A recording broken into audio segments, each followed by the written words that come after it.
Gang, tired of being locked down under quarantine? Tired of trying to get your band together to rehearse outside? Tired of trying to get your band to rehearse in your home? It's getting crazy. You might be too loud for all that stuff. Well, guess what, gang? Space Rehearsal and Recording has reopened safely. You wear a mask, you bring your own microphone, 31 spacious rooms, plenty of parking. Space is a great place to get all of your work done. Find them at spaceatx.com or call them at 512-448-9518. That's Space Rehearsal and Recording. Start rehearsing again. Do it. And you may ask yourself, well, how did I get here?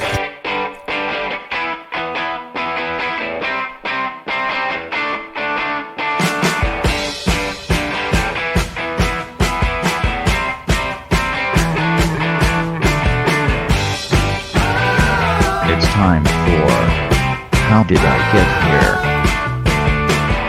And now here is your host,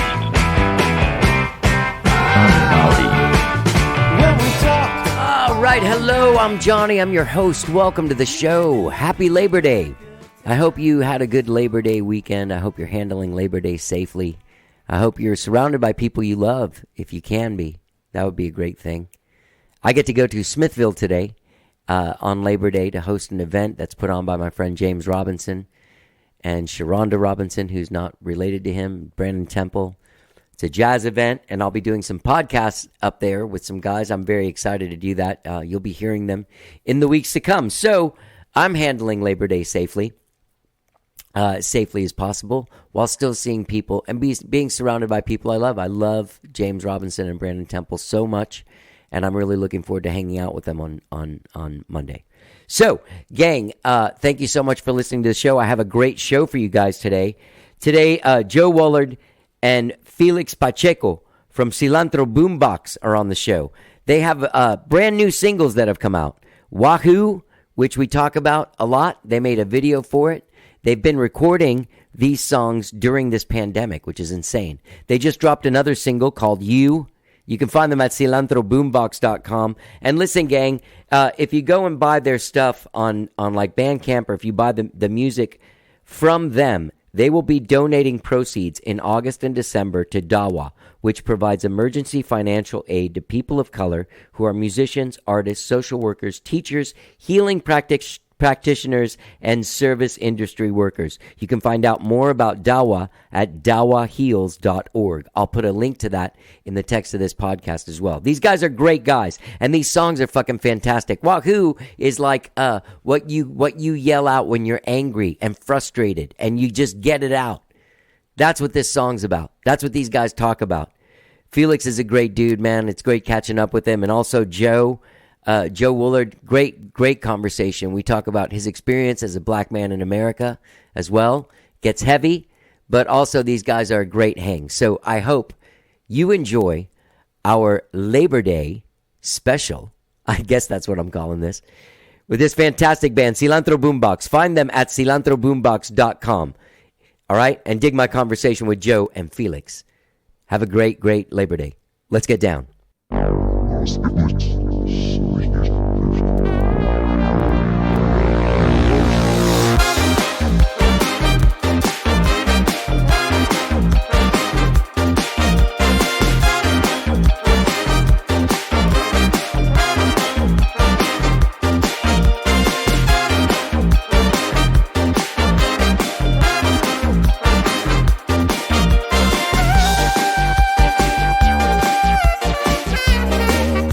So congratulations on dropping Wahoo today.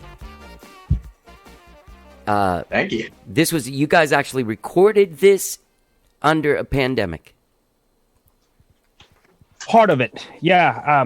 We were planning on finishing it, and then the pandemic hit, and we continued finishing it, but remotely. So I think we had all the rhythm tracks and some of the horn parts and vocals were there, but there were some extra horns that needed to be added. And those were done on cell phones, and it was a part that Joe wrote, so we sent it to everybody to do it. That is awesome. It sounds great. The final touches were done. Yeah. Who did you guys produce it yourselves and mix it? I produced it. This one was mixed by a guy named Claudio Ramirez. Just because the other track was released in a few weeks, I mixed it and everything, and I was like, why don't we just give this one to somebody else to give it a different flavor? But overall, I produced both of them. Yeah. Do you?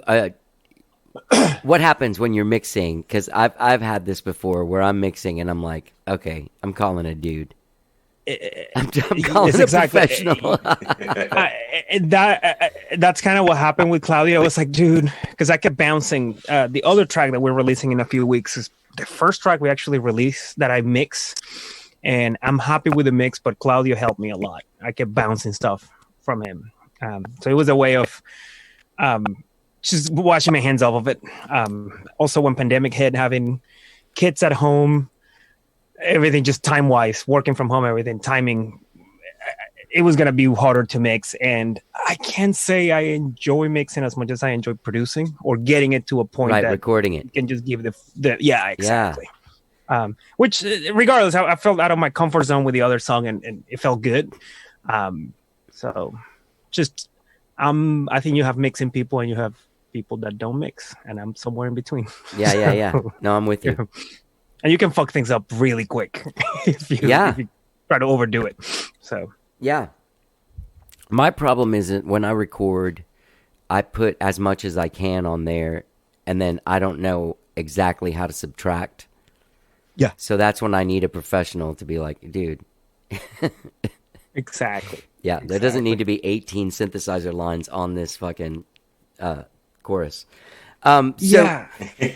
And then tuning, like he would call me once. He was like, hey, I like that mix you have, but can you tune the kick half a step up? I'm like, how can you hear that, man? Like, I don't even know where you are. Yeah, don't even get me started on that. That's almost like what I refer to as fly dentistry, like mastering and shit like that. Like, how do you even hear that?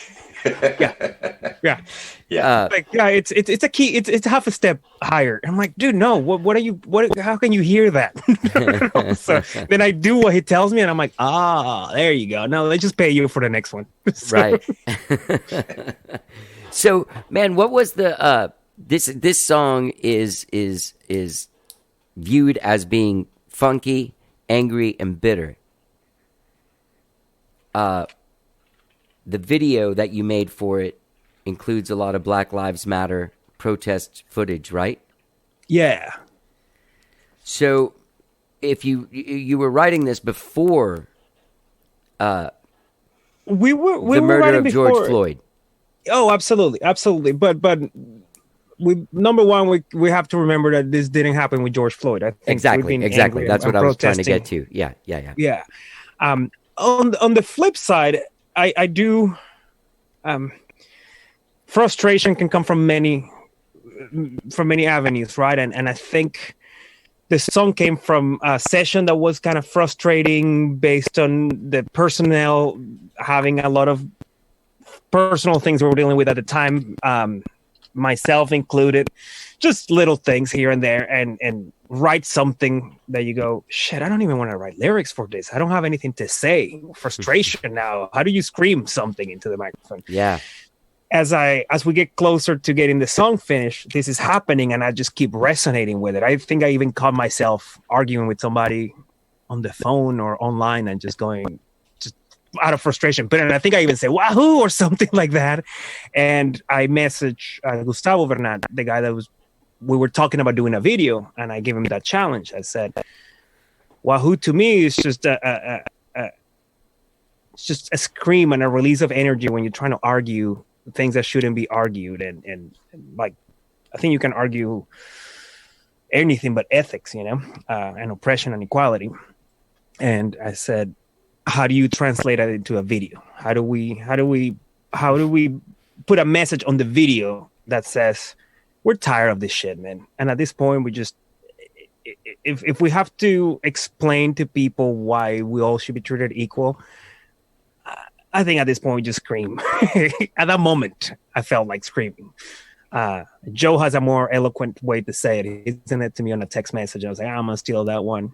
So I think it's a nonsensical answer to nonsensical times. Like, that's what I was trying to say. Well, I mean, it's an interesting thing when you do a song that's basically an instrumental, although it has lyrics of a sort to it, but Right. kind of like in the Beatles tradition, what does Wahoo mean? What does Goo Goo Gajoog mean? That kind of thing, Sure. But you know, uh, we definitely channeled some feelings into this song, and though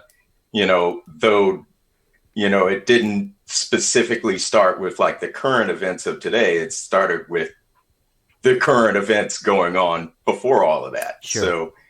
So, frustrations, also about just trying to get some new music out. It's we've started this process, and we had some plans for how we're gonna release things and push Cilantro Boombox this year, and we had plans up through February, and that's pretty much everybody's situation. So how do you take what you've got, keep pushing it along, kind of feel something for it? And I mean, to be honest, all of us have had times where some of these projects just sat there and you just didn't really feel like doing anything with it because you can't see a way to get it out there to the world, or just compounding all of the kind of things that you were feeling before the pandemic and before the civil rights protests. So even more so, it increases the need to do these creative things and get them out there. Yeah. I feel like there is a level of like the background, the social background, whatever's happening. If you're in tune with it, it should be informing your music to a degree. And I just go back to, I think, early or mid 2017. I'm going through folders with Zumbi through some of like half-ass beats and rhythms and grooves. And he's like, man, I can tell what you wrote before November 2016 and after. Because everything is all major chords and happy shit. And then all of a sudden you see it like a dip in a little bit. Still groovy and still dancey. I think I consider myself I see all the shit happening and I try to focus on the people doing the right thing and the people fighting. But that's not to say the music won't go somewhat dark and show some of that frustration, even subliminally. Yeah. Joe, where did you grow up? I grew up in Hattiesburg, Mississippi. That's the South. So that's, yes, it's a very deep South. So it's maybe 2 hours from New Orleans. Mm-hmm. Very southern Mississippi. Not a small town. It's one of the bigger cities in the area, but that said, there's not really that many big cities in the area. Yeah. It's gotten a lot. It's gotten a lot bigger since I was there. Yeah. So,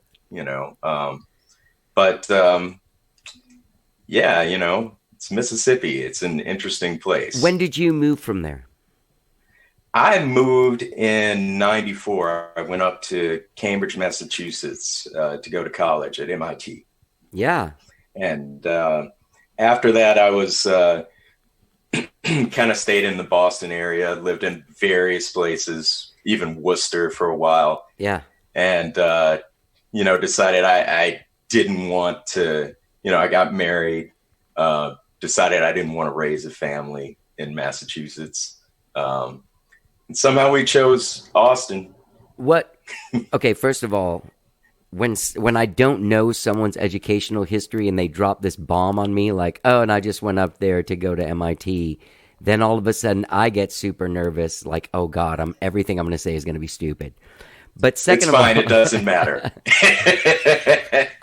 He says a lot of stupid shit too. I've known him for 10 years. I definitely plus. do. All the time. All the time. So, Joe, if you don't mind my asking, like, obviously the South is famous for its treatment of people of color and outsiders, even people from Massachusetts they don't like. So sometimes. Yeah. But Boston is also known as a pretty racist city. Yes, it is. Like, And it was kind of, sort of a seminal moment for me, going from growing up in Mississippi. And, that said, I both of my parents were educators at one point. We always had friends of different races, different backgrounds. So within our little bubble, certain things were all right. But, right. You saw plenty of Confederate flags, like all these things are, But anyway, once I got up to Boston, it didn't really take me that long to figure out this is pretty racist too. Yeah. So, Yeah. I mean, it wasn't really like a deflating kind of thing necessarily. Right. It was just sort of realization of greater depth to, a lot of people look for racism as just the straight up hood wearing KKK, right. Burning crosses in lawns kind of racism, which happened too. There are events, you ask any black person, including me, there are events in my family, in our family's history where these things happen. But people look for that as racism. But then you go up to Boston and you see a different kind of it, the systemic effects of it, redlining, districting, the fact that like the T only goes to certain areas. There's certain parts of town they say, oh, you shouldn't go there. Right. Yeah, it's crazy. That is, what did you major in at MIT? Architecture. No shit. Do you practice? Nope. I saw some really nice houses last night though, and I really appreciated them. Okay. Well, that's good. That's worth an education at MIT, right? So I built this studio. I built this studio in my garage a few years ago, and it's a slope because it's a garage, and there's some issues. And I built it, so the walls are not necessarily straight. The back wall, and there's a panel that's in different directions, so it makes the AC unit look uneven. The first time Joe comes in, he's just paralyzed at the door looking, and I'm like, MIT, stop, dude. I know what you're doing. He didn't have to say a word. I can tell he's twitching, like what's happening. I was like, it's fine. It's I put a level on the AC. That's what I care about. Yeah, I mostly just use this education to be critical of architecture that I see. So it's just not for nothing. Yeah. Hey, at least it was for something. Can I ask you one third question regarding race and racism? Sure. So, you have a family? You have kids? I do. Okay. Yes, one kid, one daughter. And so your decision to move to Austin when you got here, while Austin is sort of like this, very proud of itself to be a very liberal and super, laid back city. But I have a brother that lives in Miami. All my brothers live in Miami, but he came to visit me and we went to all these places. We went to the Continental Club Gallery. We went to Sea Boys. We went to Waro's. Then we went to Hotel Vegas, and we're in the Uber on the way home. And my uncle, or my brother says to me, do you know any black people? Because I haven't seen any here. Like, what is going on? You know what I mean? That was his thing. And I was like, yeah, it's weird because it has this super liberal vibe, but there are lines drawn, like distinct lines drawn in this city. Yeah, there absolutely are. And, it's hard to say what my full reasoning for moving to Austin. We had a child in Texas, which is something I never thought I would be able to say, She's 12 years old now. So, yeah, definitely. I did move here because of some of the creative atmosphere. Sure. And when you're in that kind of scene, you're going to get, in some cases, a little more diversity than the general public does. So, and it's not to say that I was like misled by that kind of representation. It was very clear that there was not much Black representation in Austin. Yeah. But, there is a lot of Latino and Hispanic, and, I always felt comfortable around that culture too. So, that to me was kind of a savings grace in a way against the kind of otherwise overwhelmingly whiteness of Austin. Yeah. But, obviously all of this is still really problematic. I used to personally, I lived on the East Side for many years, like real close to downtown.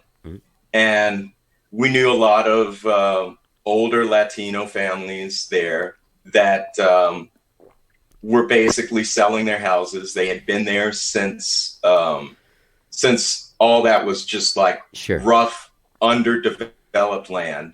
And, actually I've heard stories from friends and some of the elders that I've just kind of met walking around about how they used to dump the gravel and kind of landfill and stuff like that they used to excavate from West Austin. They would come dump that in East Austin.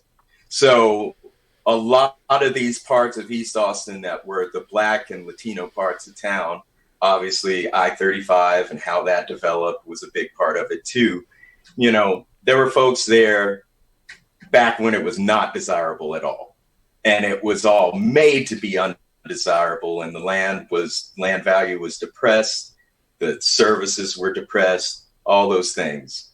You reach around 2000 or so, it starts changing, and it gets to the point where a lot of these folks that are older and on fixed incomes, they have to sell.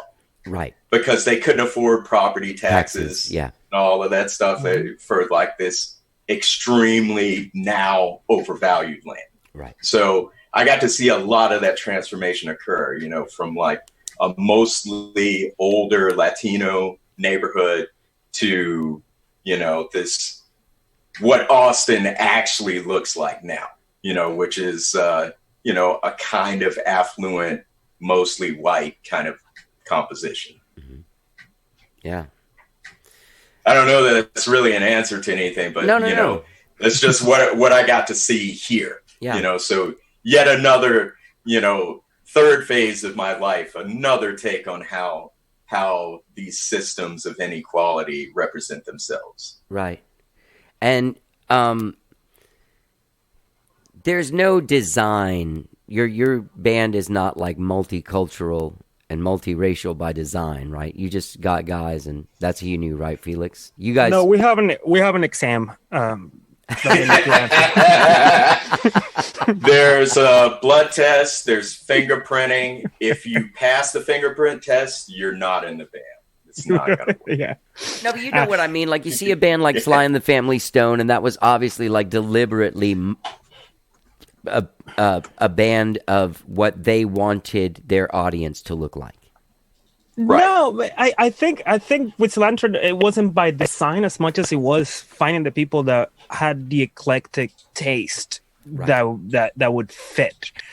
Like I appreciate the Beatles as much as I appreciate Fela or Nirvana, or Fania All Stars. So it honestly was finding the group of people that would throw in enough elements. Like I know Mike, our trumpet player, I'm pretty sure he's not listening to the amount of disco I'd listen to. He's a reggae dude. But where do we meet? When we meet in the middle, I think that's where cool things happen. So I don't know if it was by design, but subconsciously that was the idea of just throwing as many elements as possible and bastardize every style we like into something that sounds like whatever we want to sound like. I would say not as much by design as by desire. Okay. Yeah, that's good. I enjoy that. I don't think I hear songwriters having a picture of what a song is going to look like, and I want to say with Cilantro, it's always been accidental. I come up with some kind of groove and chord progression, or just a riff on bass and some drum beat, send it to Joe, or put it out for the band, and somebody will write a part, and we kind of let that go. There's rarely any hard ideas of how something should go. So I think because of that, it just attracted just different elements and people with different backgrounds. And is that how a song like Wahoo came about? Like the writing of that song? Yeah, actually, I just got a beat going on. I was listening to something else. I was listening to Prince. I won't even say what song to see if somebody can figure it out, because I try to how do I copy this beat? And of course I did it poorly. At the bass line, and I think Zumbi added the horn line, and the very beginning sounded more like a ska tune. And then by adding guitar brings it more on the funk side. So absolutely, kind of like that. When Andres came to do guitars, I didn't even have an idea. Kind of gave him a guideline, but he came up with that part, and that kind of was like, oh shit, that's different. The funky guitar in the verses anyways. Right. So. Do you guys know? There's some great stories about that, like lifting thing. Like there's the Stevie Nicks driving down some one of those beautiful highways for a wedding, and listening like to hearing Little Red Corvette, and going home and writing a song to that chord progression, and then that ended up being Stand Back, right? And then Prince ended up playing keyboards on that song. Yep. And then there's the Purple Rain where they're mixing it, and Prince realizes that the end of that song is exactly Journey's Faithfully. So he calls the Jonathan Cain guy, and he's like, hey, I got to send you this tune, man. I think I might have taken the thing. So he sent it to him, and he's like, no, you're good. But yeah. That's funny. It's also... I've always wondered why that soaring guitar lick at the end sounded so familiar at the end of Purple Rain. Yeah. He realized, like, oh shit, I did it. I think I read something like that. Red Hot Chili Peppers did something like that a couple albums ago, that they realized that they basically had an Elton John song. Like chord progression, everything was Benny and the Jets. So they basically called Elton John and said, like, we're giving you credit for this. Like, oh, really? They're not even going to go into battle. Yeah. And it was, I forgot the name of the song, but Elton John is credited. I don't think he even played on it at all, but he's credited as a writer because they realized we're going to get in trouble if we don't do it out of the gate. That's a smart way to do it. Yeah. Yeah.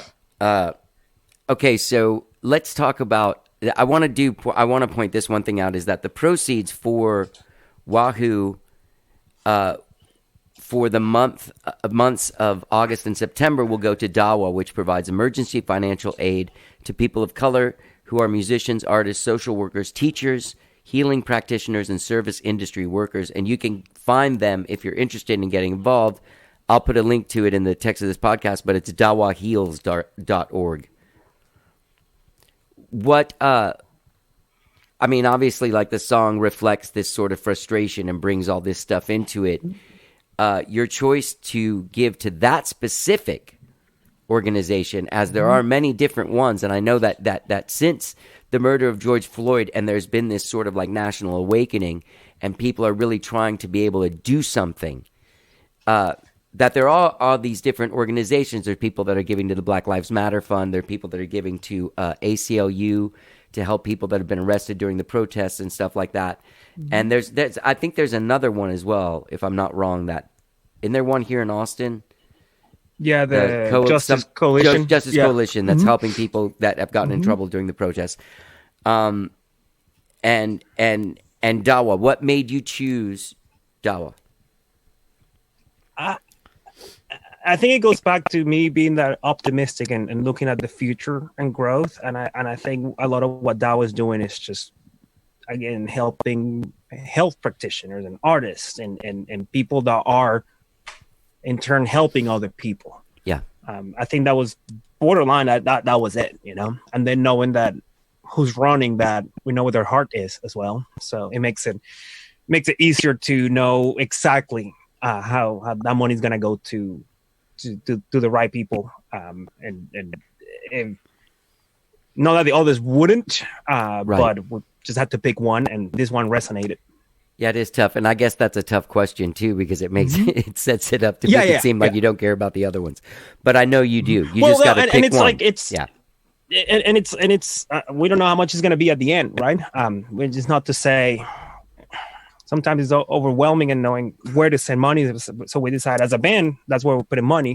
What we do personally, I encourage people in the band or anybody to go like just put money where you feel fit, because I think anybody can use a little bit here and there, and if everybody donates a little bit to any organization, that's you get to a lot more money that way.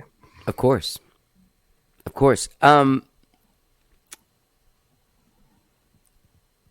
Oh God, there was something I was just about to ask. Oh, Black Fret. That's what I was going to ask you about. You guys were nominees in 2019. Did you win? Yes. We won. Everybody's a winner. Black Fret. We go one of the winner, baby. Yeah. That's the truth. We got one of the smaller grants last year. Okay, and you're nominees again this year. Correct. So when That's right. when you get in the system there as a nominee at Black Fret, then you have access to all this stuff. Part of it is you get to play all these shows that you get paid for. You have access to a lot of mentors that you can talk. The great mixer Tim Palmer, you can, right? He's part of the thing, right? Yeah, he's part of it. Yeah. What's it? I mean, how different is it in 20? Like, what did they have to do to pivot to sort of adjust, yet still provide for you guys what they provided for you in 2019, right? I know those guys are smart and forward thinking, and I've seen a couple of their live streams and they look badass. But go ahead, answer the question. Sorry. Yeah, no, I think it's just not unlike anything else in 2020. They're trying to figure out what works. They've been doing live streaming. We've said no to a lot of the live streaming because we're an 8-piece band. 4 of the guys are blowing droplets of spit in a horn. So No, I know. we I don't mean to laugh. Yeah. Yeah, no, exactly. I kept saying no, and we actually did. We shot a show. We're doing a. I don't want to reveal a lot of it. We're doing a docu show type thing, and we decided to find an outdoor place last night. We got on a boat, and it was moving. We're outside. We have enough distance, and part of getting the band together was can we provide a multicam concert to give to Black Fret. So they do have the flexibility. I learned with them that I was like, hey, listen, if we do all the groundwork, just give you the video, can you accept it as a showcase, quote unquote, for your live stream? And they said absolutely. So they have the flexibility. I've learned with Black Fret that they do value artists that take initiative and do something out of the box, or just because ultimately they're investing in somebody's business, right? Right. They don't expect anything in return, but I think I've learned that they value seeing that creativity being applied beyond just writing music, and how do we get our music out. And for ourselves too, we've talked for months of if we're going to do a live stream or any type of video like that, we want to do it our way and have as much control as possible. Not Right. just a bunch of dudes in a room singing. Exactly. Yeah. And again, That gets safety. boring real Yeah. fast. Yeah. I mean, it's interesting too because that space is so crowded now. I mean, my God, you know what I mean? Mm-hmm. Like, I don't know, like on social media, I'm just kind of like, so-and-so is live now, so-and-so is live now. And it's like, everyone. Well, There is this festival we were supposed to play in August, and it ended up being canceled. We couldn't do a multicam for same reasons, and then I realized their virtual weekend was the same weekend as Lollapalooza. I was like, wow, that festival has never had to compete against Lollapalooza. So it's if you're a DJ on a Friday night, you're competing against Questlove. Who's gonna go see you? Who's gonna go see Questlove? You know. But So- I would add though that in some ways this kind of points to what Black Fret was supposed to do anyway. even though the game has changed and it's now all about live streams instead of actual live shows that you can go to. It's about a bit of funneling for the people that subscribe to Black Fret in terms of, figuring out some stuff that's cool because, we are still Black Fret nominees, back when in the days when people could do live shows, we did really good live shows and we wanted people to see that. So, now the game has completely changed in how we present that to people, but not the purpose of Black Fret and connecting these people with things that they wouldn't necessarily find otherwise. Right. Yeah, it's interesting because I feel like that thing of live streaming, and I've done it too. In some ways, I toured for a long time in the 90s and into the 2000s, like for a long time, 15, 16 years on the road, all over the country, and I haven't toured as much. There's a lot of people out there that haven't gotten to see me play, so that's been a plus. But I personally do not think that somebody scrolling through their feed that comes across some dude sitting here, like, playing guitar or piano, some song they've never heard, is going to hang out. Like, I don't think it's an audience grower is what I'm trying to say. Right. The whole live stream. I feel like it's an audience. It's already appeasing your fans that you already have already, but I don't think people are like, shit, I saw this guy sitting on his couch in his living room and he was singing some song. You got to see this. You know what I mean? Like, I don't know if that's happening.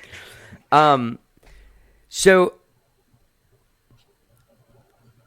were you guys supposed to play South by Southwest and stuff? We were not official this year. Were we? No, we weren't. We were gonna be. Yeah, I guess. And they do it last week. They do a dance. They what? They've always done this dance with us where, it's like you're not official, but then you're on a showcase and then the showcase turns official and then you're official and, We've only gotten announced early in October or a week before South by. There's not an in between with us. We book you early or figure out. We have a hole here. Who do we have? Did you guys play 1-to-1 much? No, actually, we played once or twice. I want to say once, and it's actually I'm seeing all the posts right now, and I'm sad. For many reasons, of course, and one of them is Greg reached out a lot. Yes. For some reason, it never worked out. I kept saying, Greg, I'm so sorry, man. Thank you for keep reaching out. Either we didn't have enough bandmates in town, or we already had a show, or it was a week before a bigger show that we couldn't. We had It's just we could never make it happen for some reason. I gotta say, he's like the only. It's funny that you say that he reached out. He did reach out. And over the last couple of years, I want to say he's probably the only guy that's reached out to me in that capacity. Like, hey, you want to play? Yeah. We say no to him so many times and that he didn't quit trying. I was like, at some point, I would have been like, dude, enough. But he kept checking on us. It's funny. We had a similar kind of experience with one of my other bands, Hard Proof. They kept reaching out for us to play, and we wanted to. I think we may have a couple of times, but just the logistics of a large band and everything. And for some reasons, it just always didn't quite work out. But that said, most of us in the band have played at 1-to-1 plenty in different groups and different configurations. And, they were always welcoming and great sound, Amazing sound. That's the, there's a lot of that thing that's going to go. But definitely I thought that room was Kurt. I'd never seen anybody put so much care. That guy wouldn't take a night off because he never wanted anyone to walk in to 1-to-1 and not hear him running sound. Like, what if it's bad? Like, that guy was crazy. Dude, we hung out with him. We hung out with him last night. He was part of the project on the boat. Oh, fantastic! I know that he has pivoted, and he at the beginning of this. He set up that mobile rig and he's out there doing stuff. He actually did some stuff for my band Skyrocket, this corporate thing that we did. Did the live stream stuff for it. But what I was going to get... He's non-stop, man. He just called me. I just texted him because there were some some issue from the monitor mix didn't make it to his side of the mix, and I text him, I was like, oh, bring me the multi-track, I'll fix it. It was basically my voice didn't come through at all, so That's he's gonna fine. fix. Yeah, exactly. It's not like, and he goes, yeah, I'll mix it in, and if you want to go ahead and remix it yourself, and then we'll compare. I'm like, I'm comparing my mix with yours, bro. Like, you're gonna win. Like, what are we talking about right now? So, I mean, it is a terrible loss, and it's sad. Sort of what that club, their pay structure, everything about it was very fair and very on the level and Right. pro artist. Like they were never trying to. The house never really won in that situation. You know what I mean? But what I was going to say is that this looks like the beginning of something we're going to see as a wave. Hopefully not several waves, but I read a thing yesterday that Stay Gold is facing the same fate. They believe soon in the next couple of weeks, and that's going to keep on happening. What are the main clubs that you guys play? Sahara Lounge is always the practice room. Because we know our crowd would go there, our crowd will dance there, and it'll be forgiving of us trying new shit. Play there quite a bit. Empire was the one we started playing a lot lately. For some reason, Red River District, we had a time years ago that we did a lot of Stubbs Junior area. I mean, the Stubbs Junior stage. Oh yeah, we did actually. Even early in the band, we did. Yeah. But I want to say Empire was definitely in the Red River District area was Empire for sure. What was that place called? It was Beauty Bar after it was. Oh yeah, remember Beauty Bar? Mountain. Barracuda. That place closed already, right? Holy Mountain. Holy Mountain. You're right. Okay, sorry. It's something else right now. I think we at some point we did that a lot. So we've seen venues we play in disappear, and it doesn't feel good at all, especially because this band, we've always had the approach of we see it as a business, and we play in places that we can be mutually beneficial with each other. And none of us are. Everybody. It's an AP's band. It's an AP's band. We're not doing this to fill our bank account. So it also allows us to say, no, we don't have to do this one if it doesn't make sense. So with that said, the clubs that we build relationships with, we feel strong about those relationships and seeing them go. And it goes back to one, though we say no a lot, it had nothing to do with the deal or anything like that. It had everything to do with availability and logistics. And it is sad to see them go. Did you guys, when there were shows to play, did you limit your local playing so that you didn't do you guys travel and stuff? AP's band's a hard thing to travel with, huh? We've traveled with 5 or 6. Okay. Like conga player is the first one to stay home. And because we've luckily gone to places, and the tours we've done have been fly out. We fly into DC or New York City and do a little 5-night thing or local Texas stuff. So when we fly, we try to find a conga player somewhere, a percussionist somewhere that will make sense. Last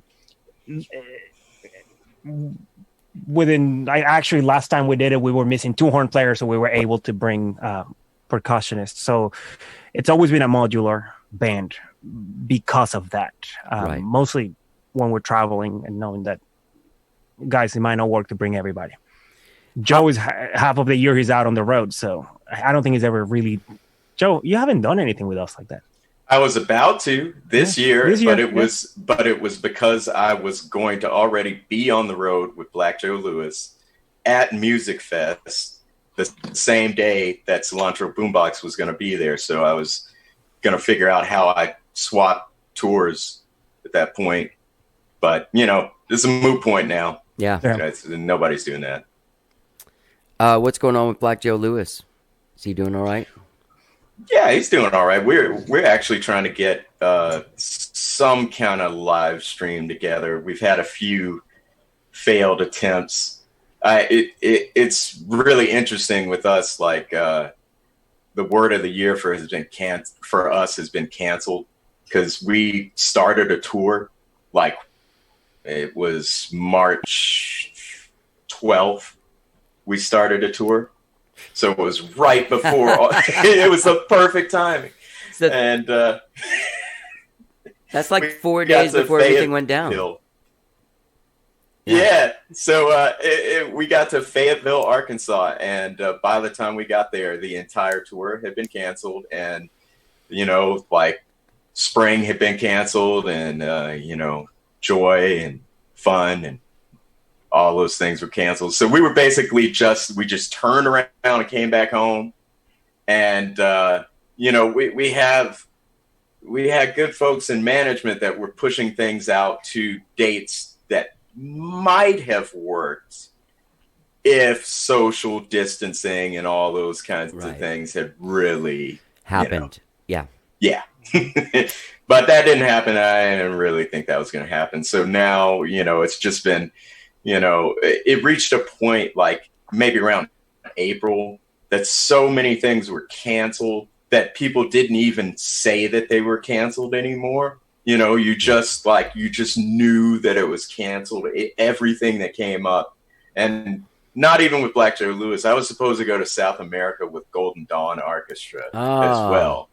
And, by the time that rolled around, it was like in mid-April. By the time it rolled around, like nobody even had to say like it's canceled, Right. Of course it's canceled.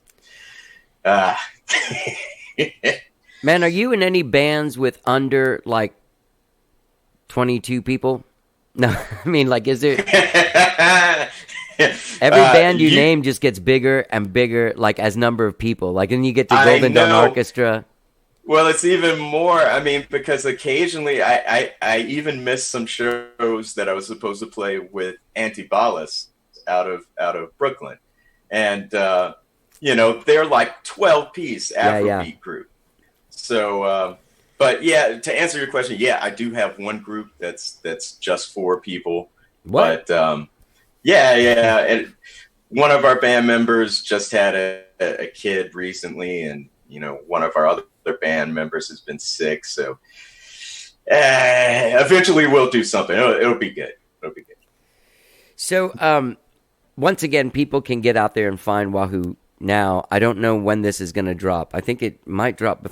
September 4th is really soon. It might drop after September 4th. Sorry, guys. The release date was actually August 21st. So out today. Today. So it'll be out. The day we're doing this. When you listen to this, it'll be out. Oh, yeah. For sure. But you drops on September 4th. Correct. And that might be out by the time this comes out. But anyway, people can go to Cilantro Boombox. These singles are fantastic. How are you guys holding up as people? How are you holding up, Felix? Man, I got 2 little kids. If there's any Enough said. No, I'm joking. Yeah. But as challenging as it's been, if there's a positive to this, has been slowing down and spending time with them. I got a day job that has me quite busy traveling, and then music, and in a way is a reset button to say to value the right things. Going back to the canceling of shows, as much as that sucks, you're like, okay, but I still got my family here. We're still healthy, Yeah, I'd second that, man. Like my daughter just turned 12 last week, and if in our normal timeline, our non-pandemic timeline, I would have been in like Salt Lake City or something with Black Joe Lewis that day. But under this current timeline, I was here. We had our nice little virtual birthday party with, her best friend in the pod for a week, and she's actually staying with her for a week now. Nice. So, there's silver linings to it. Just the time at home has been good. Good. And we, as a band, we've been trying to do and checking on each other. I think Joe messaged me once. He was like, "Hey, I can sense you have the COVID blues," and sure enough, I think there's so much coming at us in the media. You think? with everything going on, I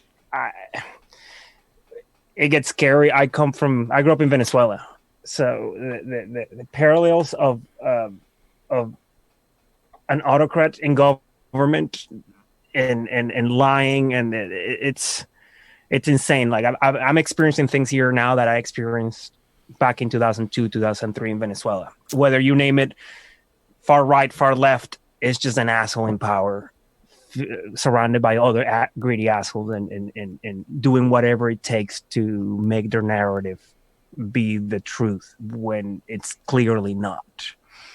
So, Yeah, it's a pretty surreal time, man.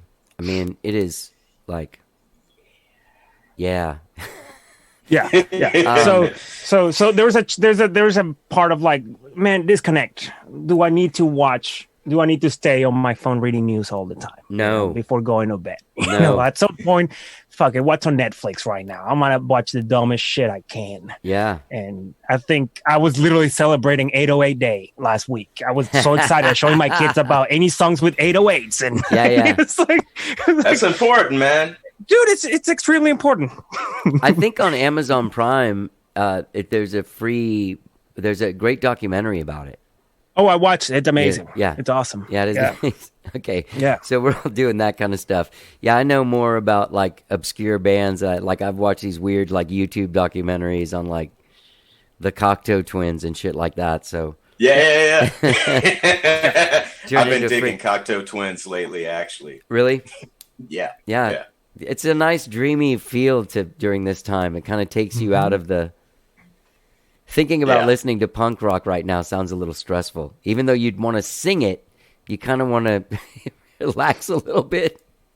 Yeah. I'm starting to get excited for what kind of works other artists are gonna start making that are directly influenced by having lived through this period, though. You know?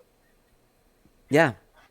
Oh, I think a perfect example was Anderson .Paak. Like you see him posting on social media, protesting, and then a week later a song comes out, and you're like, this dude just got home from protesting straight to the studio, basically, and wrote this while it was fresh, and that stuff is coming out. That makes me excited. Do you guys know Kid Jones? Yeah. The hip hop guy. He just released a great tune like last week. That was directly. Yeah, I mean, it's pretty amazing artistically what's going to happen and what is happening. You know what's funny? And I have to say this out loud because it crossed my mind when I was thinking, I've been doing these Zoom interviews since the shit went down, right? And there was this phase for a couple months where everyone was baking bread. Do you guys remember that? Oh, yeah. Yeah. That stopped. I think everyone got fat, and they're like, all right, well, this is lasting a little bit longer than I thought it was going to. You're absolutely right. I talked to a friend about this last night, and this is the exact same discussion we had, because he said, you know, man, you look like you've lost some weight. And I was like, well, I cut bread out of the diet. Yeah. And he's like, that's what it is, man. Like just during the pandemic, like the first few weeks, first couple months, you know, we got the time. Bread, eating bread, tastes good, feels good. Yeah. I was literally told by a doctor in February I needed to cut down on grains. And I want to say mid-March, I'm like, shit. We had one of our conga, Ricky, one of our conga players, he actually, he's a chef, so kitchen got closed right away. So he made a lot of money, and I don't know if a lot of money. He made his living selling sourdough bread and kombucha, all homemade, anything that's fermented he was making. Genius. At some point, and he has his routes, and he'll call me, he's like, hey, I got a bread for you. Like, dude, enough with the breads, because I'm just Venmoing him like, okay, here's $8 or whatever for a bread. And it's like, okay, enough, dude. I can't, because I'm eating that sourdough in less than a day by myself. Yeah. It's dangerous. That is the danger. Do you guys have anything planned? Like, I know some mysterious thing's going to happen on a boat with a lot of cameras and Kurt. Yeah. But is there any what sort of like where I know you're releasing singles, and you're coming on podcasts and doing what you can to sort of get the word out. What else can we expect from you guys in 2020? These new singles, maybe some performances. You can expect us to announce shit and cancel it. I'm pretty sure. We'll have a lot of plans. No, man, I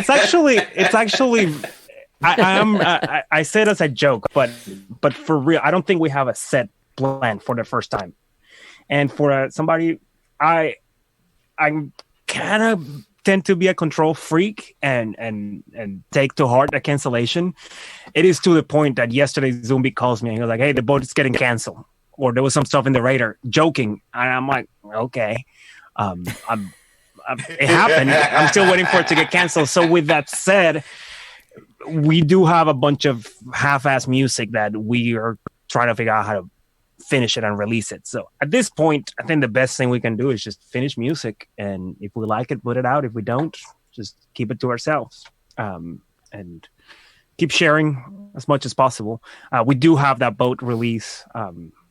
The boat something release is going to be edited and be some type of a product in the near future. Good. Yeah, we'll look for opportunities and just kind of have to read the wind. Who knows? I mean, we got some very interesting months coming up here. It's kind of hard to think about like what any of us is going to be doing, like, after the winter. Right. Yeah. Who knows? Now you're freaking me out. We talked about sort of the anger and bitterness in Wahoo, but You is a different kind of song. Yeah. Like that's a tribute to your favorite oceans. Yeah. So that song was written by Zumbi and I.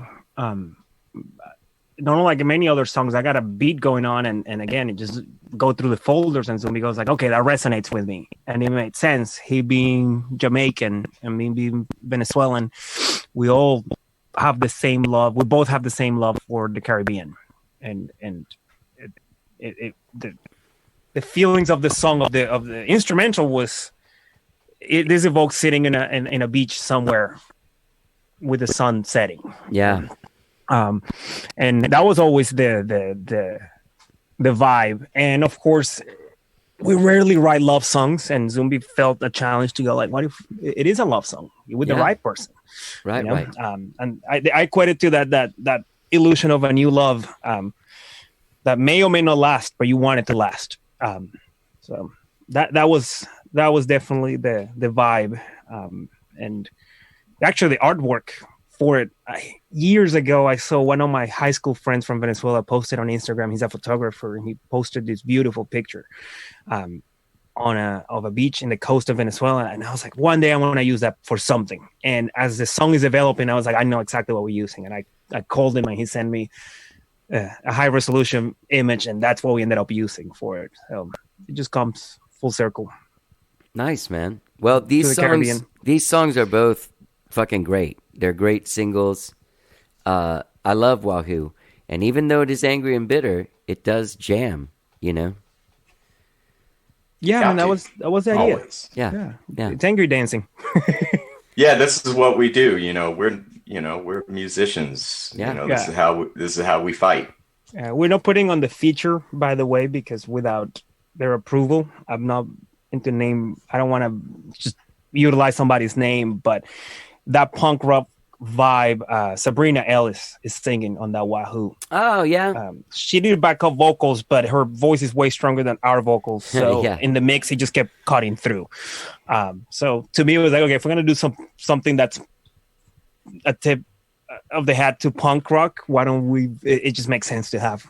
Yeah, and we've got some other things in that huge folder that we've done with some other familiar voices as well too. We got a lot of friends. Cilantro is a very, very large family. So it's good. There's one in particular I can't wait till it comes out. I probably can't even talk about it at all, but it's one of my favorites, and I don't know what anybody's doing with it yet.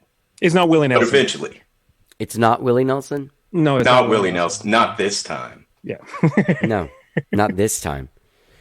Well, I love you guys and your music. If you guys ever need whatever it is I am musically, I don't even know what to describe it as anymore. French pop maybe is the only way to go. I'm down with that. That's just a description. We It's just, still just man, rock we and just roll. send you. We basically do what we do with everybody. Send you the folder, and you can pick something Okay. and go with it. Well, I love this. I love what you guys have done. I love that you guys are donating the proceeds for the first couple of months of this to Dawa. Is this if someone's buying this? They can go on like Bandcamp or something. It's gonna be on Bandcamp. We're waiting to get the right time to do the Bandcamp thing. We also have proceeds of merch sale. Okay. I That's didn't know that that's either. the biggest part. Yeah, Okay. yeah, that's the biggest part because it's easier to keep your eyes on merch for sure in Okay. those 2 months. Well, guys, is there anything I'm missing? It's been great talking to you again. I think we No, man. we We're covered good. a lot. Yeah, we did, didn't we? We covered Mississippi versus Massachusetts. Yeah, there were some other things that I didn't include, but we don't have 5 hours here, so. No, but we can. Black Fret nominees, Cilantro Boombox. Find them at cilantroboombox.com. Check out their singles. Wahoo will be out when this comes out for sure. You drop September 4th, so if this is out before, get it on September 4th. And if not, and go to cilantroboombox.com, get involved, buy some merch from them, as their proceeds in August and September will be going to Dawa, which you can find at dawaheals.org. It's pretty good. Sweet. Awesome. Dudes, it was great having you on, man. Good luck with everything and stay in touch. And yeah, man, congratulations on the new music. Thank you, man. I think you interviewed Yeah. my dad, by the Thank way. you so before much. You interviewed my dad before you interviewed me. Federico Pacheco from Dude, KOP. from KOP. Yeah. That's your dad. Yeah, he told me, he was like, hey, you know this Yeah. podcast? I'm like, no shit. I don't know. I won't be wanting to get on that dude's radar for a while, and you do it first. I love hearing your dad's ads on the radio. He's like, if you want to donate to the program, we are working through these times. No, he was a cool dude. He was a Indian nice all of guy a to sudden. talk to. His accent is so cute. I love it. They're strong. Hey, man, our families come from strong. I'm Cuban, so I've got the accent people as well. Oh, right on, man. Yeah. Yeah, didn't we talk about Venezuela last time, Felix? You and I have never talked, actually. I thought you guys had been on the show. No, I think Mike No, has you've- been on it. Yeah. You've talked to. I did one with Stephen Bidwell, Right. for Hard Proof once, Right. Okay. And you probably interviewed other people in the band. Joshua Thompson plays with us too. A few other. Everybody does everything. It was hard proof. For some reason, I thought we had talked before in the Cilantro Boombox. So this is the first time Cilantro Boombox is on the show? No. Yeah, I think so. Wow. Yeah. Why did I think you guys had been on before? So let me ask you this, because What? it makes me curious. You say you're Cuban Yeah. in Miami. I've been racking my head around. So Venezuelans tend, not unlike a lot of Cuban people in Miami, tend to move to the States, and particularly the ones in Miami, and they go far right Oh, yeah. because they equate anything Yes. left of the center Yes. as what happened to their country. Right. And actually, the Wahoo idea, the video was done by a Venezuelan editor who was sharing the same frustration of seeing the amount of racism and the support Trump is getting from Venezuelans in Miami in particular. Right, right. It doesn't happen once they leave Miami. You're like, oh no, it's like they realize they're minorities outside. Right. It's frustrating.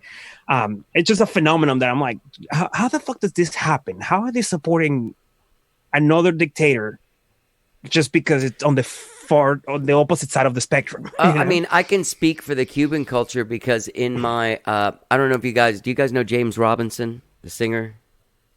no. The week don't. after Memorial Day, after the murder of George Floyd, he called me up and he was like, hey, you should use your podcast to talk to the black community and learn, educate yourself and your audience on what people don't really think about or listen to unless there's a big thing that happens, right?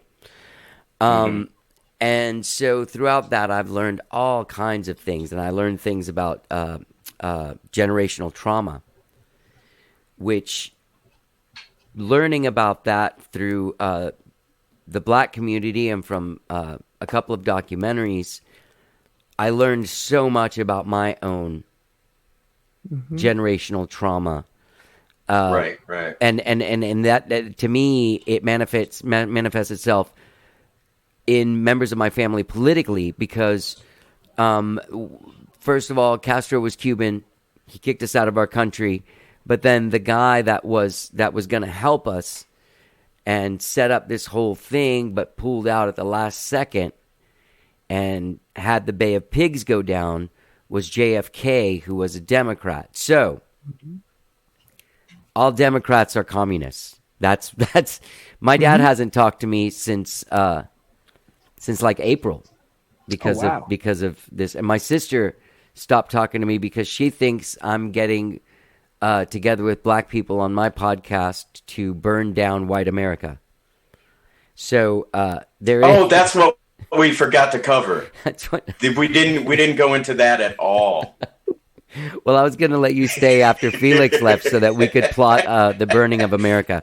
That's a good idea. No, I mean, the thing is that this is the same thing that that's what Hugo represents to those Venezuelans, and then I have a feeling that your people and my people get together, they start talking, and no one moves any more progressive or left. Actually, I would even go worse, man. They do move progressive, but then I talk to people that I know they're in Miami, and they don't like the Cubans, and it's really? It's like we've always been so nice to you guys. I know, and I'm not generalizing, right? I don't know all of them. I also have a high school friend who recently had a Cuban boyfriend, so she liked him a lot. But well, there you go. She liked them naked. Good. We're spicy, but you hear these things, and you're like, oh. I've been to Miami. I was like, oh, I'm going to have some Cuban food. I don't go there. I'm like, what the fuck, dude? Like, you do realize. So, I don't know. I think the Venezuelans, in a way, they got to Miami in a different way. Yeah. A lot of them moved there, and they only changed things that changed were the streets they drive in. They get their haircut they go to the same person to get their haircut. You have a lot of radio and TV personalities that moved to Miami once they had that audience built in. So they're in it's a weird bubble that they're in. Yeah. And I think I try to have those arguments, and you realize I cannot begin to have a conversation about systemic racism when they're so far from understanding that side. Oh, yeah. On the flip side, I do remember having a conversation with Joe where I think more or less expressed, like, I didn't know, for example, how the civil rights movement and black people in America resonated with the words of Castro in Cuba. So you go, and the same with Chavez and the Bronx and things like that. It's like, yeah, if on paper, if what you read is inspiring you, right. I cannot blame somebody for thinking this person is doing the right things, especially when you didn't have the internet. You didn't have social media to show you what actually was going on. So if you're being oppressed here and the words of Castro resonate with you, it doesn't matter how many people tell you the guy had concentration camps and was killing people and was doing horrible things. Right. It's going to go, I understand why somebody would find the words comforting. That's what I'm going at, but and ignore especially when it wasn't done that way to you.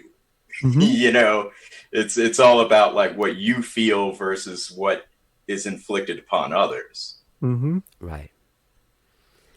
I met the guy. It was the lead singer from System of a Down, and at the NAMM show years ago with a company I used to work with, and we're talking, and the PR guy goes, "Hey, can I take a picture of you guys?" I'm like, "Cool, we're about to take a picture." And he says, "Where's your accent from?" And I said, "Venezuela." And he said, "Oh, Chavez's country. I love that guy." And right before the picture gets taken, I go like, "I hate that motherfucker." Smile. Yeah. And he got very apologetic. Yeah. And I said, I learned to understand at that point, it's like, based on your music and your lyrics, it seems like what you read from him would resonate with you. Sure. But that's not what's happening. Poor people are poorer than ever.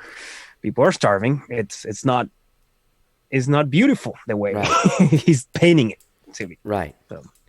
Well, also, like, if you see a movie like The Motorcycle Diaries, you see this romantic story about Che Guevara and his motorcycle, not being a doctor anymore and just, like, going and learning things. You have a total different idea than the guy that was killing people.